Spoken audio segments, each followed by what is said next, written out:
Bonjour. Alors, aujourd'hui, nous allons travailler sur plusieurs concepts, comme par exemple, combien il y a de dizaines dans ce nombre? Alors, qu'est-ce qu'on doit faire pour trouver, par exemple, combien y a-t-il de dizaines dans le nombre 54 392?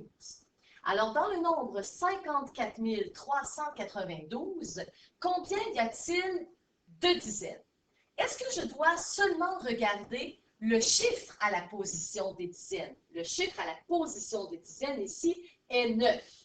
Mais est-ce qu'il y a seulement 9 dizaines dans le nombre 54 392? Autrement dit, si j'allais à la caisse et que j'avais un montant de 54 392 $ à retirer, évidemment, je serais très heureuse.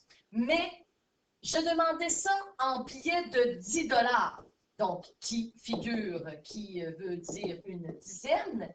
Est-ce que la caissière me remettrait seulement 9 billets de 10 $?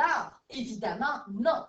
Dans le nombre 54 392, il y a beaucoup plus de dizaines que seulement 9.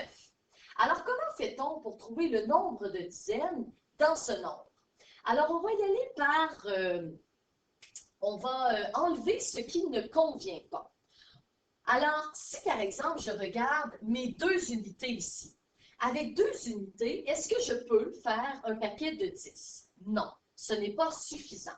Alors, je dois l'enlever. J'enlève mes unités car elles ne sont pas assez nombreuses pour faire une dizaine. Je sais ensuite qu'avec les dizaines, oui, je peux faire des paquets de 10. Ici, j'en ai 9. Avec mes centaines aussi. Ici, le 3 à la position des centaines représente 300. Alors, avec 300, oui, c'est possible d'avoir un certain nombre de paquets de 10.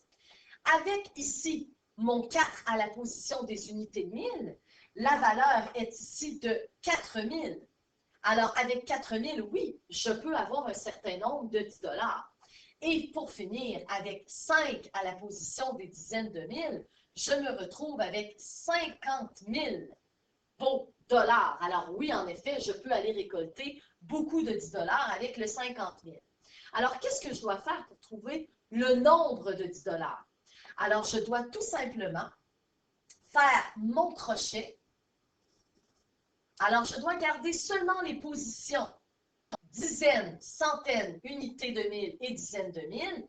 J'enlève mes unités car elles ne sont pas assez nombreuses, ce qui me donne 5439 billets de 10 $. Autrement dit, 5439 dizaines dans le nombre 5439.